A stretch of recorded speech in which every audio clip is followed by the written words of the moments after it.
पुत्री सती का विवाह शिव जी के साथ करेंगे। एक बार एक सभा में दक्ष प्रजापति कुछ देर से आए। बड़े बड़े देवता ऋषि उनके सम्मान में खड़े हो गए, पर शिव जी ध्यानमग्न थे, भगवान के ध्यान में थे, खड़े नहीं हुए। दक्ष में सांसारिकता थी, शिव जी के मन की गहराई को समझ न सका। बस वो यहाँ तक सीमित रह गया कि मेरी बेटी का पति है, बेटी के बराबर है, इसने शिष्टाचार नहीं निभाया। दक्ष को अपना अपमान लगा। भरी सभा में उत्तेजित होकर उन्होंने क्रोध में आकर शिव जी को शाप दे डाला कि तुम्हें देवताओं के साथ यज्ञ में आगे से भागना मिले। और क्रोध में भरकर दक्ष अपने वापस स्थान को चला गया।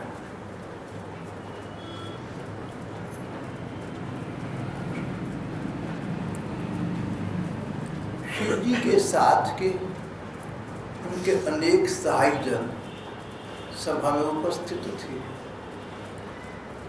शिव जी के वाहन का नाम नंदी है, नंदीश्वर। नंदीश्वर एक देवता है, बैल के रूप में रहती हैं। जहाँ शिव जी जाती हैं, ऋषभ वाहन उस बैल की सवारी करते हैं। नंदीश्वर को बड़ा क्रोध आया। सोचा कहाँ तो दक्ष और कहाँ शिव जी। शिव जी तो साक्षात परमात्मा है मानो। और दक्ष ने उनको बिना सोचे समझे अपनी मान का अमान देखकर बहुत बड़ा शाप दे दिया। दक्ष ने बड़ा अनर्थ किया। राजसत्ता ने इसकी बुद्धि को दूषित कर दिया और कई जनों ने इसका साथ चुपचाप रहकर इसका साथ दिया। कई ऐसे सभासद थे जो चुप रहे और उनकी चुप्पी का अर्थ था कि दक्ष ठीक कर रहे हैं। ये दक्ष के चापलूस लोग थे। दक्ष को और दक्ष के इन चापलूसों को शिव जी तो क्षमा कर सकते हैं। शिव जी तो किसी पर क्रोध करते नहीं, पर मैं इनको दंडित करूँगा।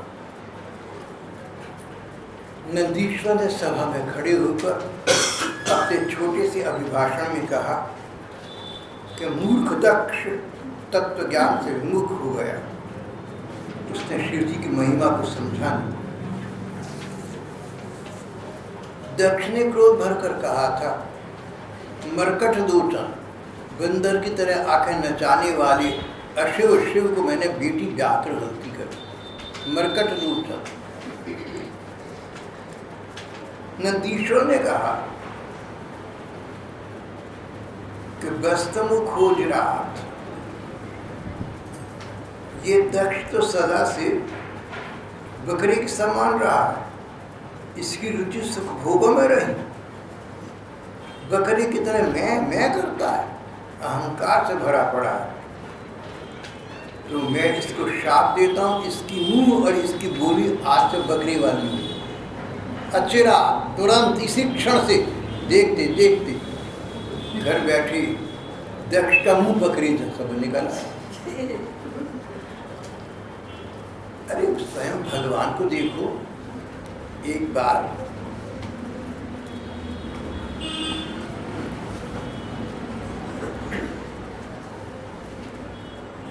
भगवान ने अपने को नृसिंह रूप में प्रकट किया था। चेहरा शेर का, शेष शरीर मानव का, नृसिंह।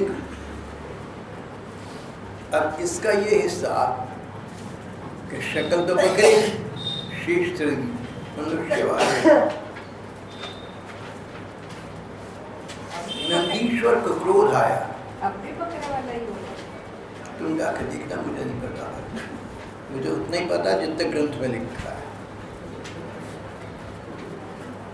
ये तपस्या करेगी भजन करके, वर मांगे कि मुझे दक्ष का बकरी वाला शरीर दिखाया।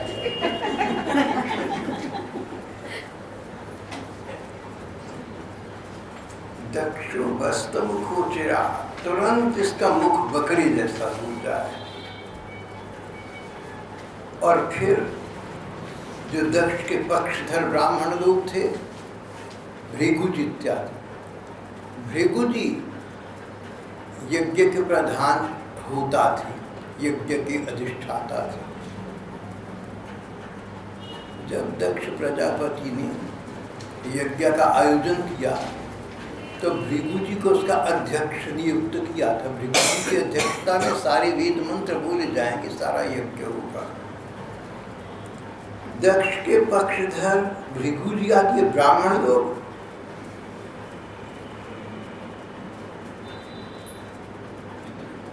इन्होंने चापलूसी की है, बड़ा गलत किया है काम। ये चापलूस लोग आगे से सदा चापलूस रहेंगे, वेद मार्ग पर नहीं चल सकेंगे, अपने धर्म से भ्रष्ट हो जाएंगे।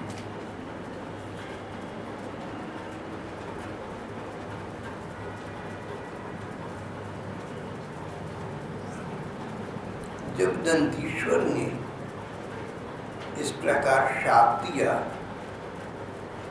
तो भृगु जी को बहुत बुरा लगा। भृगु जी ने अपनी ओर से शाप दिया।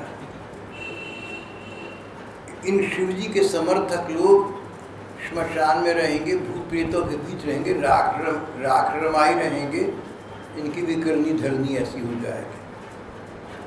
इस प्रकार परस्पर शापाशापी हुई, वातावरण बिगड़ गया। यज्ञ का वातावरण था, शांत प्रशांत था, पर क्रोध ने, अपमान की भावना सारी स्थिति को बिगाड़ कर दिया। शिव जी कुछ बोले नहीं, पर इस प्रसंग से उन्हें खिन्नता, उन्हें खेद हुआ, अनमने हो गए।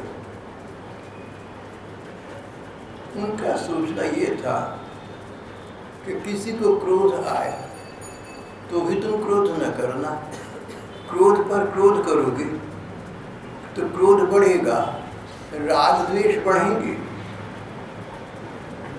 मौन रहना सीखो, क्षमा करना सीखो, बात को बढ़ाना नहीं, बात को वही समाप्त कर दो। शिव जी शांत रहे, चुप रहे, पर उनको ये सारा प्रसंग अच्छा नहीं लगा। और सो भी उनको लेकर घटित हुआ, ये उनको मन को ताप हुआ। देखो इतने प्रकांड वितंडे का कारण मैं बना।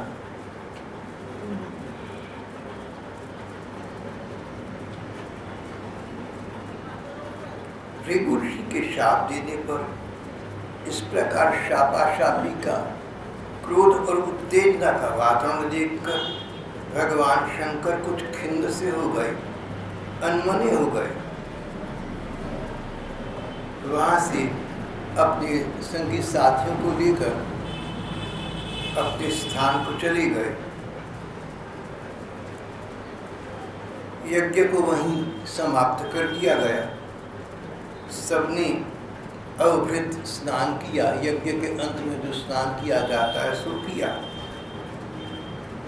यज्ञ समाप्त हो गया, सब लोग अपने अपने स्थानों को चले गए।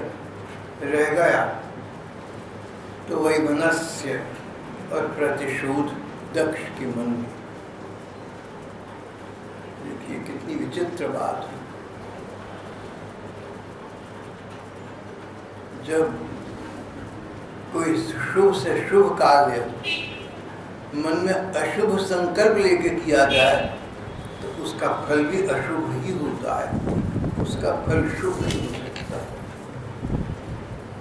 दक्ष के मन में सम्मान और प्रतिष्ठा की कामना थी, इसलिए उसने यज्ञ में उपक्रम सजोया था, यज्ञ का आयोजन किया था।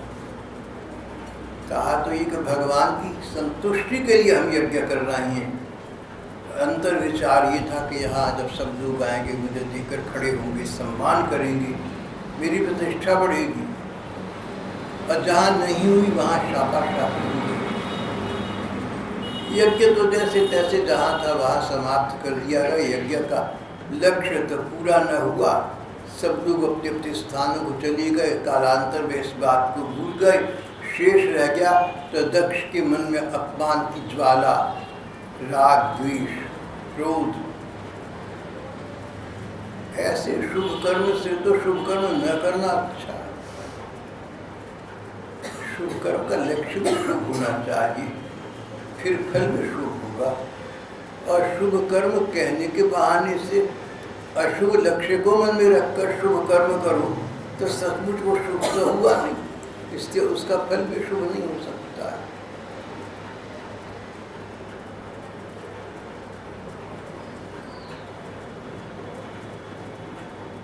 सतयुग के आरंभ में ये पहला यज्ञ था जो प्रजापतियों ने गंगा यमुना के बीच प्रयाग यानी इलाहाबाद में संगम पर किया था। उसके बाद यही परंपरा बन गई कि प्रयाग में जितने यज्ञ याग होते, बड़े बड़े हवन अनुष्ठान होते, पर इस प्रयाग की पुण्य भूमि में किए जाएं। बहुत से विद्वानों का कहना है कि आरंभ से ही प्रयाग का नाम प्रयाग पड़ा ही इसलिए गया, याग यहाँ यज्ञ किए गए, प्रथम यज्ञ तो हुआ यहाँ पर।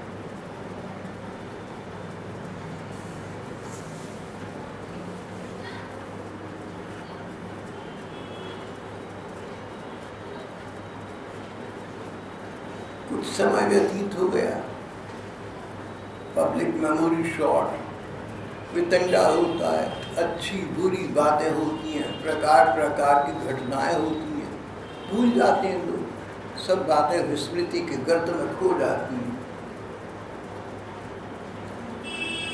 कोई बड़े से बड़ी घटना हो जाए, दुर्घटना घट जाए, समय के प्रवाह से जन सामान्य के मन में उसकी स्मृति शेष नहीं रहती। हाँ, कोई बेचारा होगा एक अकेला जिसका सीधा संबंध हो, उसके मन में कष्ट बना भी रहे तो संसार को किसकी चिंता है। अपने अपने में मस्त, अपने अपने में व्यस्त ये संसार दूसरों पर आए बड़े से बड़े कष्टों को भूल जाया करता है। समय के प्रवाह के साथ साथ दक्ष और शिव जी के इस कांड को सबने मानो भुला दिया, और नहीं भूला एक दक्ष उसके मन में बना रहा, अब मैं एक दूसरा यज्ञ करूंगा। और जो मैंने कहा है, यज्ञ में शिव जी को प्रधान स्थान न मिले, शिव जी को यज्ञ में भाग न मिले, प्रधान स्थान सम्मान का स्थान न मिले, वो करके दिखाऊंगा। दक्ष ने एक दूसरे यज्ञ का आयोजन किया, उसमें शिव जी के अतिरिक्त शेष सभी को बुलाया गया। वहाँ पर कोई चर्चा ये नहीं हुई कि शिव जी को नहीं बुलाया गया। ये संसार है ना, बड़ा विचित्र है, ये अपने हिसाब से चल रहा है। इसी संसार के सदस्य आप और हम भी हैं, हम कौन से अलग हैं। इतना बड़ा वितंडा हो गया, जो भूल गए, देवता ऋषि मुनि भूल गए। यज्ञ का दक्ष ने दूसरे यज्ञ का विधान किया, और जो उसने शापाशापी की थी उसको व्यवहार रूप देकर दिखाया। शिव जी को नहीं बुलाया, शिव जी नहीं आई। ऋषि मुनि और देवगण शिव जी का बहुत सम्मान करते थे, पर किसी ने ये मुद्दा न खड़ा करा, किसी ने ये बात नहीं कि शिव जी नहीं आए, शिव जी नहीं बुलाएगा। भैया, समय के प्रवाह के साथ तो बड़े बड़े घाव ठीक हो जाते हैं, शिव जी को न बुलाकर अच्छा नहीं किया, कुछ भी किसी ने नहीं कहा। दक्ष प्रजापति का साम्राज्य था, राजसत्ता उनके हाथ में थी, कोई उनसे क्यों बुरा बने, किसी को किसी से क्या लेना है। तुम इस संसार में रहते हो ना, तो अपने लिए लोग मर मिटेंगे, सो तो है, तुम्हारे लिए कोई मर मिटेगा ऐसा आशा न रखना। ये तो संसार है, ये तो स्वार्थ प्रधान है। जिसके साथ जिसका जैसा संबंध है वो उसको निभाएगा, न कि उस संबंध को जो आपके साथ बनाया गया। अगर एक व्यक्ति दूसरे के साथ अच्छा है और दूसरे ने तीसरे के साथ बदव्यवहार किया, तो पहला दूसरे से नहीं कहेगा कि तुमने दुर्व्यवहार क्यों किया, तीसरे की बात को लेकर वो क्यों बुरा बनेगा। स्वार्थ प्रधान है नहीं संसार। अधिक से अधिक करेगा तो चुप रहेगा। मैंने इस प्रकार के जीवंत उदाहरण अपने जीवन में अपने आसपास के लोगों में देखे हैं जो सच बोलकर नहीं दिए, चुप रहे। देखिए, संसार में मैं लगभग नहीं रहता, दुनियादारी में लगभग नहीं, लेकिन मैंने तो देखा ऐसा हो जाता है। क्या जहाँ बोलना चाहिए वहाँ हम चुप बैठे हैं, हम सच नहीं बोलना चाहते। सच बोलेंगे तो हमारी अपनी कोई हानि ना हो जाए, वो हम नहीं चाहते। ये संसार है ना, ऐसा तुम्हारे साथ कदाचित कभी हो जाए तो दुख मत मनाना, बुरा मत मानना। अरे सृष्टि का आरंभ, सतयुग का आरंभ, और उस समय ये स्थिति थी शिव जी के साथ। तुम और मैं किस खेत की मूली हैं? हमारा पक्ष कोई क्यों लेगा? हम किसी के क्या लाभ कर देंगे? शिव जी तो सारे संसार के एक प्रकार के स्वामी हैं, उनका नाम ही है मंगलमय। जो शिव जी का सुबह सुबह एक बार नाम ले दे उसका कल्याण हो जाता है। शिव जी की पूजा भगवान कृष्ण ने की, जब अवतार लेकर भगवान आते हैं शिव जी की पूजा करते हैं। राम जी के रूप में अवतार लेकर परमात्मा आए तो शिव जी की पूजा की उन्होंने, ऐसे शिव जी। और उनका अपमान हुआ, दूसरा यज्ञ किया गया, शिव जी नहीं आए, कोई चर्चा नहीं, कोई चर्चा नहीं हुई। न तो किसी ने ये कहा कि दक्ष ने बड़ा बुरा किया, अरे तब तो शापाशापी हो गई थी, अब तो बुला लेता, इसने कुछ नहीं कहा। अगर तुम्हारे साथ इस प्रकार की घटना हो जाए, तुम्हें तो रात को नींद नहीं आएगी, तुम तो बेचैन रहोगे। अगर भागवत पढ़ने का भाव क्या, मत रहना, भागवत से हमने सबक सीखना है, भागवत से शिक्षा लेनी है। भागवत की पौराणिक कथाएं शिक्षा ग्रहण करने के लिए। कई लोग मुझसे भागवत की कथाओं के विषय में शंका प्रश्न करते हैं, ऐसा कैसे हो सकता है, लिखा हुआ है। मैंने कहा तुम ठीक कहते हो, नहीं हो सकता होगा। तुम कथा भाग पर मत जाओ, जो कहानी है वो कैसी है इसको महत्व मत दो। महत्व इस बात को दो कि कथा से जो शिक्षा ग्रहण की वो हमारे जीवन में ग्रहण करने योग्य, उससे हमारा कल्याण। छोटे बच्चे थे, कहानी पढ़ती थी, एक शैतान लड़का जंगल में जाकर शोर मचाता, शेर आया शेर आया, लोग भागे जाते थे, कोई शेर ही हंसने लगता, मैंने तुम्हारा उद्दू बनाया। 10-20 बार ऐसा हुआ, अब लोगों ने जाना छोड़ दिया। एक दिन सचमुच शेर आ गया, लड़के ने शोर मचाया, कोई भी नहीं गया। जब तक लोग देखने के लिए गए, बहुत देर के बाद तो कुछ हड्डी मांस की दूसरी पड़ी थी, समझ गए कि शेर खा गया। अब ये कथा ऐतिहासिक है या घड़ंत है, क्या पता कैसी है, लेकिन जैसी भी है भाव ये मजाक में भी झूठ मत बोलो, नहीं तो तुम्हारा विश्वास हो जाएगा। अपनी विश्वसनीयता न करो, क्रेडिबिलिटी लूज न करो, ऐसी कोई बात न करो कि समाज में किसी एक भी व्यक्ति के द्वारा, ऐसी बात मत करो कि समाज में कहीं भी तुम्हारे प्रति लोगों का अविश्वास हो जाए, आशंका हो जाए। अपने आप को विश्वसनीय बनाना, यहाँ मत अड़ जाना कि भाई सब ये कथा तो बच्चों को पढ़ाने के लिए, भला आप तो भागवत के पाठ में क्यों सुना कर समय नष्ट करो। कथा की बात ही चल रही है, बात ये चल रही है कि कोई बुरा काम करे तो मत करना, मजाक में मत करना। इस शिक्षा को देने के लिए और इसको ग्रहण करने के लिए श्रीमद् भागवत आदि पौराणिक ग्रंथ हैं। कथा भाग को विशेष महत्व मत देना, उससे शिक्षा ग्रहण कर लेना। कम से कम मेरा विचार तो इसी प्रकार का है।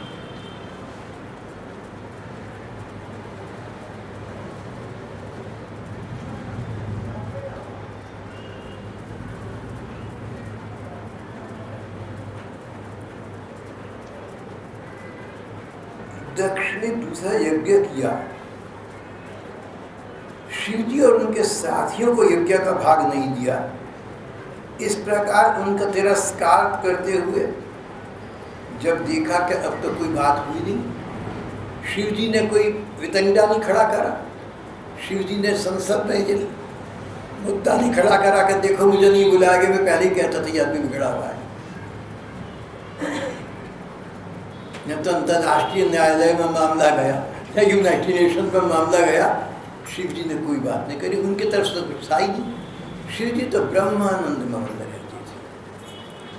शिव जी ने कोई बात में नहीं की। इसका कारण ये नहीं कि शिव जी बात करना जानते नहीं थे या उन्होंने वितंडा और आगे बढ़ाना नहीं चाहा, नकारात्मक काम नहीं था। शिव जी ने वितंडा चाहते तो कर सकते थे, चाहते थे तो एक शाप से दक्ष को यज्ञ की अग्नि में जलाकर राख कर सकते थे। शिव जी तो कहते हैं तीसरी आंख खोल दे, सारे ब्रह्मांड को समाप्त कर दें, लेकिन उन्होंने ऐसा नहीं किया। कारण ये था कि वो भगवान के ध्यान में मग्न रहते थे।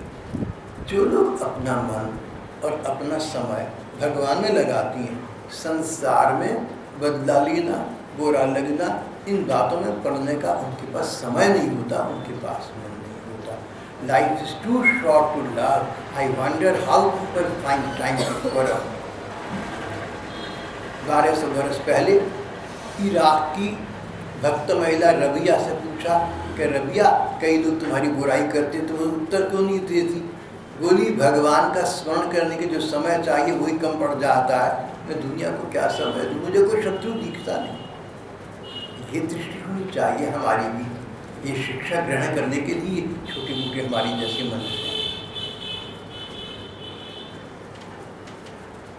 कदाचित दक्ष प्रजापति का उद्देश्य था कि अब शिव जी बात करेंगे या उनके संगी साथी बात करेंगे तो मैं और भड़कूंगा और 400 मांगूंगा। देखा फिर मेरे अपमान का फल सामने आ गया, लेकिन कोई बात हुई नहीं। दक्ष ने तीसरा यज्ञ किया,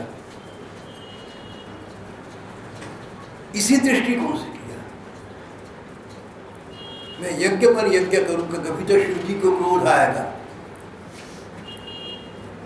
तीसरा यज्ञ किया और फिर वही बात, शिव जी के अतिरिक्त शेष सब महामहिमों को बुलाया। ये तीसरा यज्ञ अधिक सिद्धि प्रसिद्धि के साथ किया गया।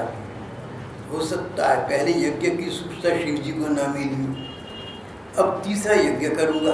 दक्ष ने सोचा ऐसा करूंगा कि इसकी चर्चा हो संसार में, शिव जी तक पहुंचे कि यज्ञ हो रहा है, उन्हें पता लगे कि दूसरे यज्ञ में नहीं बुलाया गया, तो तीसरा उस पर भी नहीं बुलाया जा रहा। इस दृष्टिकोण से तीसरे यज्ञ का आयोजन किया गया और इतना तो हो गया कि सचमुच आकाश मार्ग में विमानों की भीड़ लग गई। बड़े बड़े देवता अपनी पत्नियों के साथ विमानों में बैठकर यज्ञ की दक्ष के यज्ञ में भाग लेने चली जा रही थी। बड़े बड़े ऋषि मुनि जा रहे थे, सपत्नीक जा रहे थे। शिव जी ने ध्यान नहीं दिया या ध्यान दिया तो उसकी उपेक्षा कर दी। जो भगवान का ध्यान करती है, संसार को देने के लिए समय कहाँ होता है उनके पास। अगर तुम बातें बहुत करते हो, अगर तुम अनावश्यक चर्चा करते हो, तो समझ जाना कि तुम जप नहीं करते, तुम भगवान का ध्यान नहीं करते। नहीं तो वो समय तुम नाम या रूप पे लगाते। मैंने ऐसे ऐसे देखे महान जान, सब लोग बातचीत में लगे हुए हैं, किसी का क्षण, किसी की बुराई, कोई ना कोई बात कर रहा है, ये शांत बैठे। अधिक हुआ तो सिर हिला दिया, मुंह हिला दी, हाँ क्या, हाँ इन्हें नहीं पता, ध्यान में। इस प्रकार की ध्यान गण्य लोग, ध्यान मग्न भक्तगण हम लोगों के आदर्श। हमें भी यही प्रयत्न करना चाहिए कि जो समय हम बातचीत में व्यय न करके कर सके, नाम के जप न करें, रूप के ध्यान न करें। रूप के ध्यान में मन न टिकता हो तो कम से कम नाम का जप करें, अपनी रचना को विश्राम दें। जितना बोलेंगे हम उतना सोचेंगे, बिना सोचे तो बोलते नहीं। पहले सोचने में समय लगा, फिर बोलने में समय लगा, बोलने में अच्छा बुरा जो हुआ बाद में उसका विचार आया। एक बार बोलने से 3 बार का समय नष्ट हुआ। वो समय हमने नाम जप को देना है, हो सके तो रूप के ध्यान को देना है, भगवान से प्रार्थना करने में, संभाषण करने में वो समय लगाना है। संसार को नहीं देना। अपना समय है ना, अपने ठाकुर को दो। अपना समय है, अपना मन है, भगवान को अर्पण कर दो। संसार को न दो, जहाँ तहाँ न लगाओ। अपने आप को भगवान तक सीमित रखो। भगवान असीम है, तुम्हारे ससीम समय को सीमाहीन कर देंगे। तुम्हें अनंत शाश्वत सुख की प्राप्ति हो जाएगी। जीवन उसके लिए मिला है, शरीर उसके लिए मिला है, व्यर्थ वार्ताओं के लिए नहीं मिला। लेकिन सती माता ने तो देखा, दक्ष की बेटी सती, शिव जी की पत्नी, कुछ इधर से कुछ इधर से, और कहीं लिखा था कि नारद जी से उन्हें पता लगा कि तुम्हारे पिता क्या महायज्ञ हो रहा है। सती माता, तुम्हें नहीं पता? तुम्हारे पिता तो बहुत बड़ा यज्ञ कर रहे हैं। नारद जी के विषय में एक मजाक, एक आक्षेप, एक आपत्ति उठाई गई है। कलह प्रिय नारद, लड़ाई करा के बड़े खुश। अगर बाहरी बातों पर जाएं तो नारद जी ने कई जगह कलह कराया है, दो की भिड़ंत कराई है, फिर बड़े प्रसन्न हुए। अगर बाहरी बातों को देखो तो ऐसा है, और गहराई पर जाओ तो जहाँ उन्होंने कलह कराई या इस प्रकार का कोई वातावरण उत्पन्न किया, वहाँ जो दुष्ट व्यक्ति था उसका जल्दी जल्दी उद्धार करना चाहते थे, इसलिए ऐसा किया। जितना जल्दी लड़ाई करेगा उतना जल्दी भगवान का उद्धार कर देगा। दक्ष दुर्बुद्धि हो रहा था, दक्ष को कर्म बढ़ा रहा था। सती माता से जाकर ऐसी बात की कि बात आगे बढ़े, जिससे कि दक्ष बुद्धि, दुर्बुद्धि दक्ष अधिक समय तक दुर्बुद्धि का प्रयोग न कर सके। इस दुर्बुद्धि वाले शरीर का त्याग करके उसे नया चूल्हा मिल जाए, नए वस्त्र मिल जाए। नारद जी के मन में सबके प्रति, नारद जी के हृदय में सबके लिए शुभ कामना बनी रहती है। भगवान से ये व्यक्ति जल्दी मिले, ये एक आकांक्षा बनी रहती है। इसीलिए कहीं कहीं नारद जी को भगवान के मन का अवतार कहा गया है। जो भगवान चाहते हैं, भगवान मुँह से नहीं कहते, नारद जी के मुँह से कहवा देते हैं। सती माता को पता लगा, बहुत बुरा लगा, आश्चर्य हुआ। सती माता ने कहा, शिव जी से कहा, सुना है इस समय पिताजी के यहाँ बड़ा भारी यज्ञोत्सव हो रहा है। देखिए ये सब देवता वहीं जा रहे हैं। आपकी इच्छा हो तो हम भी चलें। वहाँ मेरी बहनें भी आएंगी, अपने पति और परिवारों के साथ आएंगी। मैं भी चाहती हूँ आपके साथ वहाँ जाकर माता पिता के दिए गए आभूषण, वस्त्र आदि उपहार स्वीकार करूं। जिन बच्चियों का विवाह हो गया वो अपने पिता के घर आए और माता पिता बहन भाई उन्हें उपहार कुछ दें, तो उनको ये सुख मिलता है कि मेरे पिता के घर के लोग मुझे भूले नहीं। अभी भी इनको मुझे देखकर इतनी प्रसन्नता हुई कि मुझे प्रसन्नता के प्रतीक के रूप में वस्तुएं दे रहे हैं। और ससुराल में एक सम्मान भी होता है। सती कहने लगी कि मैं भी चाहती हूँ वहाँ जाऊँ, माता पिता के दिए गए कपड़े, गहने आदि उपहार स्वीकार करूँ। अपनी बहनों, मौसियों और अपनी माँ को देखने के लिए मेरा मन बहुत उत्सुक है। इसके सिवा वहाँ यज्ञ भी देखने को मिलेगा।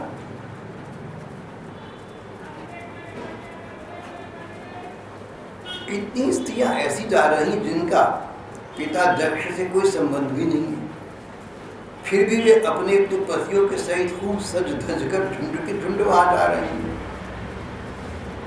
ऐसी अवस्था में अपने पिता के यहाँ का उत्सव का समाचार पाकर उनकी बेटी का शरीर उसमें सम्मिलित होने के लिए क्यों न छटपटाएगा। पति, गुरु और माता पिता, ये तीन सूर्य हुए जिनके यहाँ बिना बुलाई चली जाना चाहिए। इनसे किसी प्रकार के निमंत्रण की तो आशा रखना ही दुराशा है। अगर ये सूचना न दे और कहीं से समझे तो भी तुम्हें स्वयं पहुँचना चाहिए। ये बहुत ठीक बात कही गई। जो आपके सुहृद गण है ना, जिनकी नीयत पर आपको शक नहीं है। यहाँ कहा है गुरु, माता पिता और पति, अगर ये कहीं कोई कार्य करे और कहीं से पता लगे तो व्यक्ति को वहाँ चली जाना चाहिए। भाव ये कि कोई भी व्यक्ति जो आपका आत्मीय है, आपका सुहृद है, आपका अपना है, जिसकी नीयत पर आपको शक नहीं है, वो कोई क्रम कर रहा है, आपको नहीं बुलाया, आपको नहीं पता लगा, तो अपना समय नष्ट किए बिना स्वयं वहाँ पहुँच जाना। वो आत्मीय है, तुम्हारा अपना है, उसको अच्छा लगे। अगर तुम्हें लगे कि नीयत खराब है इसलिए नहीं बुलाया, फिर एक अलग बात होगा। सती माता को तो संदेह था नहीं पिता पर, कारण शिव जी पहले यज्ञ को छोड़कर जब घर वापस चले गए, कैलाश आ गए, उन्होंने सती माता से कोई सूचना नहीं, कुछ नहीं कहा। अगर शिव जी घर आने पर सती माता को ये वितंडा सुनाती तो सती को कष्ट होता, मेरे पिता ने गलत काम किया। उनके मन में पिता के प्रति दुर्भाव आता, मन क्षुब्ध होता, हरि चिंतन में न लगता। कोई ऐसी बात किसी को न बताना जिससे दूसरे का मन विक्षिप्त हो, दूसरे का मन क्षुब्ध हो, दूसरे का मन उद्विग्न हो और भगवत चिंतन से कुछ देर के लिए रहित हो जाए, उसका मन बार बार उस बात में जाए। शिव जी ने सती माता को तब कुछ भी नहीं बताया था, और सरल हृदया भोले भाव की सती माता ने देखा तो कहा कि मेरे तो पिता हैं, वहाँ जाने में क्या बुराई है, आप मुझ पर प्रसन्न हो तो हम चलते हैं।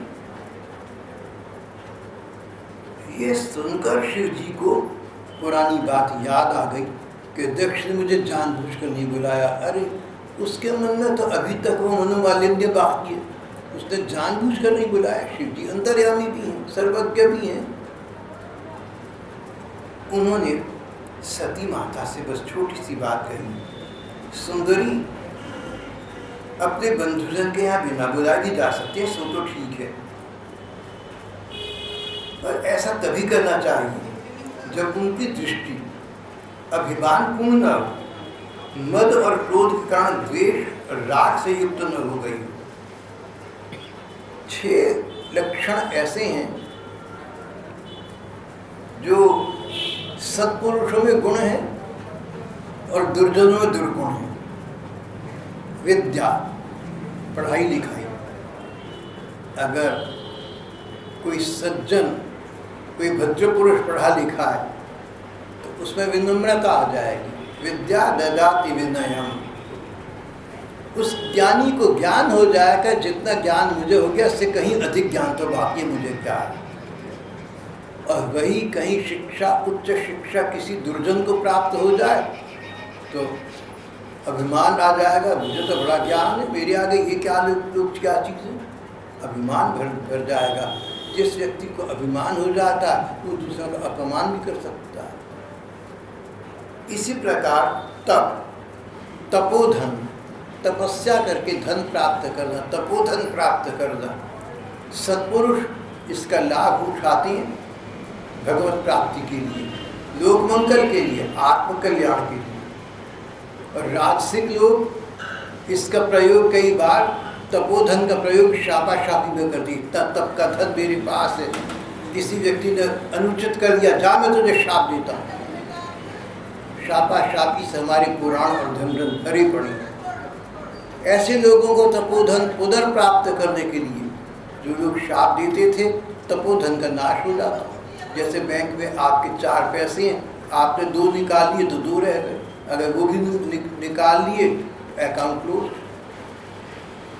तपोधन समाप्त हो जाता था उन लोगों का जो बार बार श्राप देते थे। इसलिए आप पुराण पढ़ें, ग्रंथ पढ़ें तो बार बार आता है कि तब श्राप देने के बाद वो संत, वो महात्मा, वो ऋषि मुनि दोबारा वन में तपस्या करने चले गए, तपोधन अर्जित करने के लिए चले गए। अच्छा था श्राप ही न थे, जो तपोधन प्राप्त था उसका फल लोक मंगल में लगाती, आत्म कल्याण के लिए लगाती। और तीसरे दुर्जन है, वो किसी की हानि कर देंगे।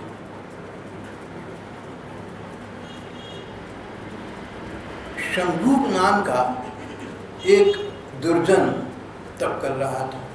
ये बात त्रेता युग की, भगवान राम के अवतारी काल की। उसके मन, वो नीच जाति का था, उन दिनों वर्णाश्रम धर्म बहुत प्रबल था। उसके मन में ये आया कि तब तपस्या करके ब्राह्मण लोग तो पूजित हो जाए समाज में और शूद्र लोग ना हो, कि बड़ा अन्याय। मैं भी तब तपस्या करके कुछ करके दिखाऊंगा। इस दृष्टिकोण से सब छोड़ छाड़ कर वन में चला गया और तप करने लगा। कई रामायण में लिखा है कि जब भगवान राम उधर से गुजरे और शंभूक नाम के इस दुर्जन को तप करते देखा और वो विचलित न वो जानबूझकर बैठा रहा, तो भगवान ने एक बाण से उसका उद्धार कर दिया। इस घटना पर ये शंका की गई कि एक व्यक्ति को क्या इसलिए तप करने का अधिकार नहीं है कि वो शूद्र ब्राह्मण नहीं है। इसका विद्वान ने उत्तर दिया, शूद्र और विद्वान, शूद्र और ब्राह्मण का प्रश्न नहीं है, नियत का प्रश्न है। अगर ब्राह्मण वो जो ब्रह्म में अर्ण करते भगवान का चिंतन करते हैं, तप करते हैं तो आत्म कल्याण के लिए या लोक मंगल के लिए। लेकिन इस शूद्र का, इस दुर्जन का मन मैला था, ये तप इसलिए कर रहा था तपोधन प्राप्त करके, तपोबल प्राप्त करके मैं दूसरों को नीचा दिखाऊंगा। उसका कल्याण इसी में था, तो उसका कल्याण राम जी का जैसो कर। विद्या, धन, रुपया पैसा सज्जन के पास होगा तो दान दक्षिणा देगा, और दुर्जन के पास होगा तो दुष्प्रयोग करेगा, सुख भोगों में या दूसरों को नीचा दिखाने में करेगा। सुदृढ़ शरीर, अच्छा स्वास्थ्य, बलिष्ठ शरीर सज्जन का है तो वही बात लोक मंगल के लिए, कल्याण के लिए करेगा, आत्म कल्याण के लिए। दुर्जन है तो दुष्टता के लिए करेगा, धमकाएगा दूसरों को। युवावस्था और उच्च कुल, ये 6 सत्पुरुष के लिए गुण हैं, परंतु नीच पुरुषों में ये अवगुण हो जाती हैं, क्योंकि इनसे उनका अभिमान बढ़ जाता है, दृष्टि दोषयुक्त हो जाती है, विवेक शक्ति नष्ट हो जाती है। इस कारण से वे महापुरुषों का प्रभाव नहीं देख पाते, बढ़ता हुआ उत्कर्ष नहीं देख पाते, उनमें ईर्ष्या द्वेष जागृत हो जाता है, संसार को विषैला और विषम कर देते हैं। शिव जी ने सती माता से कहा कि सती, मेरे विचार से इस यज्ञ में जाने का तुम विचार मत करो।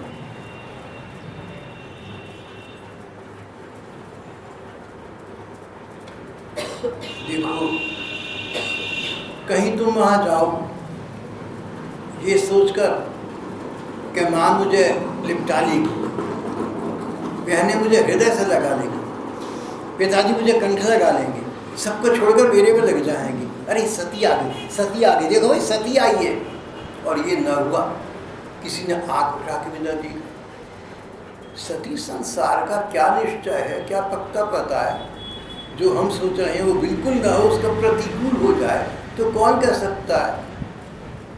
बहुत समय से तुम्हारा उनसे मिलना जुलना नहीं हुआ, इस दौरान क्या क्या घटनाएं हों, क्या क्या कांड हो गए हों, क्या क्या स्थितियां बदल गई हों, कुछ पता नहीं। इसलिए इस समय ये स्थिति नहीं है कि सबके बीच में यज्ञ हो रहा है, तुम वहाँ जाओ, भले ही बाद में कभी एकांत में मिल लेना, पर मेरे विचार से तुम्हें नहीं जाना चाहिए। देवी शत्रुओं के बाणों से बिध जाने पर भी ऐसी व्यथा नहीं होती जैसे सदनों के कुटिल वचनों से। बड़ी ठीक बात है। कोई शत्रु है, कोई दुष्ट है, आपको दुष्शब्द बोलता है, बुरा लगता है, लेकिन इतना कष्ट हृदय को नहीं होता जब वैसे दुष्शब्द कोई अपना व्यक्ति बोलते, जिसको आपने अपना समझा, जिस पर आपने विश्वास रखा, जिसके हृदय को आपने अपने हृदय के समान प्यार किया, जिससे आपको आशा थी, जिस पर आपका आश्रय था, और अचानक एक दुर्दिन ऐसा कि वो हमारा परम आत्मीय हमें बदनीयती के साथ बुरे से बुरी बात कह रहा है, सुनकर नहीं देता बात, कहता मुझे पता लग गया तो कैसा है, अब रहने दे ये बातें। आप समझाना चाहते नहीं समझता, 4 बातें सुनाता है, ताने देता है, आक्षेप लगाता है, शिव जी ने कहा बड़े से बड़ा शत्रु अपमान कर दे उसका कष्ट व्यक्ति सहन कर लेता, पता है कि शत्रु है, उससे आशा भी नहीं थी, लेकिन कोई परम सुहृदय परम आत्मीय धोखा दे जाए तो मन उस कष्ट को सहन नहीं कर पाता।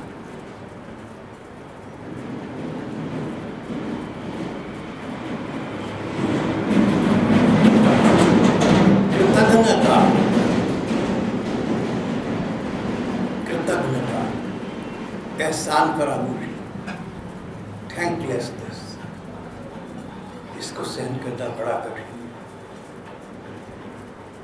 अपने आत्मीय अपनी पराये होकर बोले, हमें समझे नहीं, हमारी समझाने पर न समझें, तब जो मन को व्यथा होती है, कष्ट होती है, ये तो कोई भुक्तभोगी ही जानता है। जिसने इसका तजुर्बा किया दुर्भाग्य ने बेचारा वही जानता है। जो भगवत जन हैं उनके साथ ऐसी बुरी बीत जाए तो सोचते थे हमारे कर्मों का फल होगा, कट गया, भगवान की इच्छा होगी, इसमें हमारा कोई कल्याण होगा, अपने को समझा लीजिए। अगर न करे भगवान, गॉड फॉरबिड, आप में से किसी के साथ ऐसी दुर्घटना घट जाए ना तो मन को समझा लेना कि मेरे कोई कर्म होंगे, कट गए, या भगवान का ऐसा विधान होगा इसके पीछे मेरा कोई कल्याण छिपा होगा। भगवान मुझे सहन करने की शक्ति दो, मेरा मन इस दुर्वाक्य में न जाए, मेरा मन तुम्हारे चरणों में चला जाए, ऐसी सद्बुद्धि मुझे प्रदान करो। भगवान से प्रार्थना और संभाषण में लग जाना, अपने मन को न दुखाना।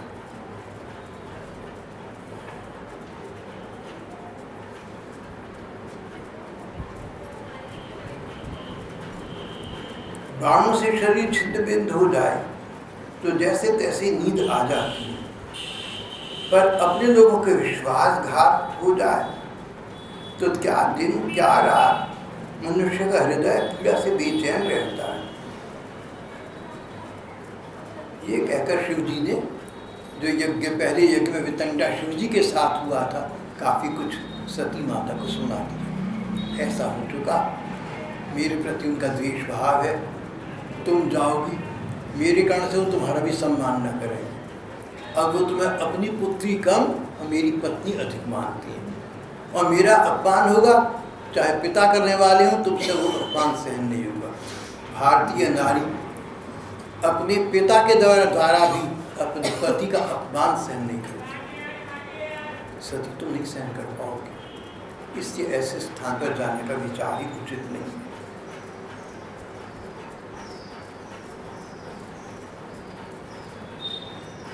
और यदि तुम मेरा ध्यान मान कर चली जाओगी, देखो तुम्हारी अच्छा ना होगा।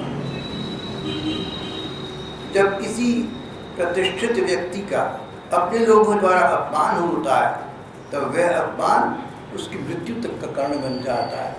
बाद में हम सुनेंगे, पढ़ेंगे कि जब सती वहाँ गई और ऐसी दुर्घटना घटी तो उन्हें यज्ञ की अग्नि अपने शरीर को समाप्त कर दिया।